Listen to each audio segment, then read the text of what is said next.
Good evening everybody, I am the Cynic. So I've been getting some comments on my video, Are Women Assets to Men's Emotional Interests, about how I'm making excuses for women about their behavior by calling it natural and excluding their higher functioning brain. Let me explain why this statement is utter bullshit. I'm talking about the fact men shouldn't be surprised that they are viewed as disposable objects by women, that our time, labor, effort, and sacrifices aren't really appreciated due to female entitlement. Their higher functioning brain isn't really a factor of that. Sure, it holds some place therein, but from the point of view of a genetic predisposition, it's a drive that runs far deeper and stronger than the frontal lobe. Saying that the argument of female nature is an excuse for their behavior because of a higher functioning thought capability is like saying a man shouldn't flinch when a bat is swinging near his head because it has a stop that won't allow the bat to travel within 2 inches of his face. His higher brain realizes that he won't be hit, but his instincts still tell him to flinch regardless. Now, whether or not he trains his mind and body to refuse acting on those instincts or not is another matter entirely. But there's still a little bit of him that will always want to protect his face from an object crashing into it. Much like there will always be a part of a woman that will always be on the lookout for a better deal, even if she's satisfied with her current partner. Now, the bat and flinch analogy isn't a biologically reproduction-driven push like hypergamy is, but the same concept applies. Before I continue, let me make something very clear to everyone watching this. I'm not making excuses for women, alright? If you wish to face constant disappointment by expecting them to take accountability and rise above their instinctual desires and be faced with the contrary time and time again from numerous accounts from numerous men, then that stress and anger is all on you.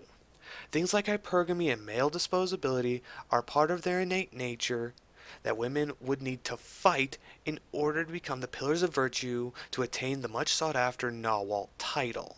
Just because these women fight these urges doesn't mean that they don't have them. They've taken the initiative to suppress their natures, but that doesn't mean their natures do not exist. Alright?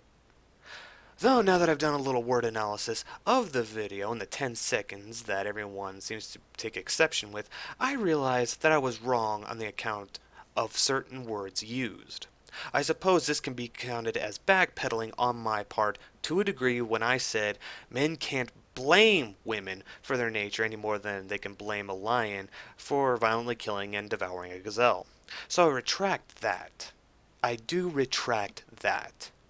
A more appropriate statement would be, men shouldn't find the behaviors of hypergamy and male disposability within women surprising, any more than they find a lion violently kill and devour a gazelle surprising. Yeah, you can blame them and hold them in contempt, continually calling in their ability for higher thought into account for their immoral actions, but be prepared to hold a great deal of women in contempt for such actions and face constant disappointment when such expectations are not met time and time again. I've come to my conclusions from my own reasonings, and found the conclusions to be satisfactory enough to not waste my time, energy, and stress with it anymore. Until a woman proves otherwise to me, her nature, in what I have described, is the default for both my judgments and interactions with her.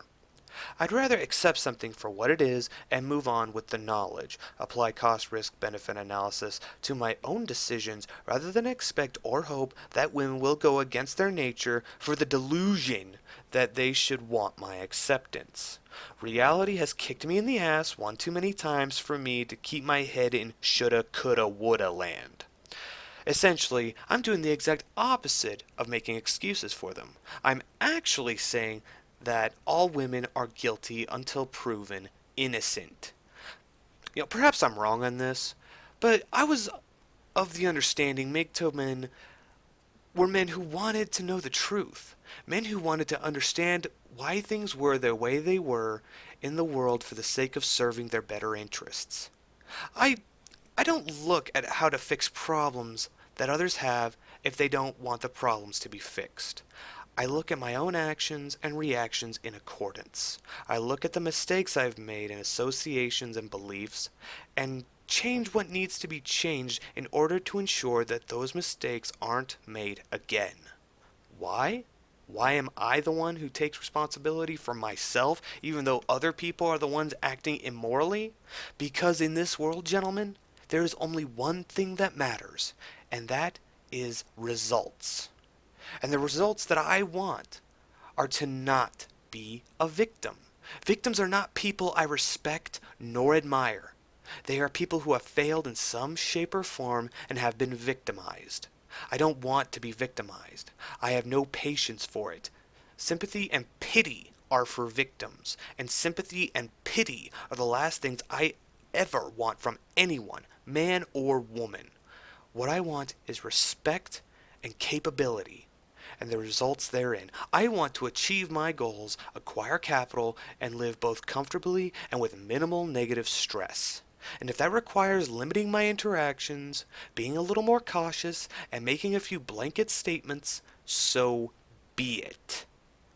And to make this as clear as I possibly fucking can, I am not making excuses for women and absolving them of responsibility for their actions. As far as I'm concerned, if a man can overcome his urge to impregnate as many women as possible, then I think it would be fair to say that a woman could remain faithful to a single man.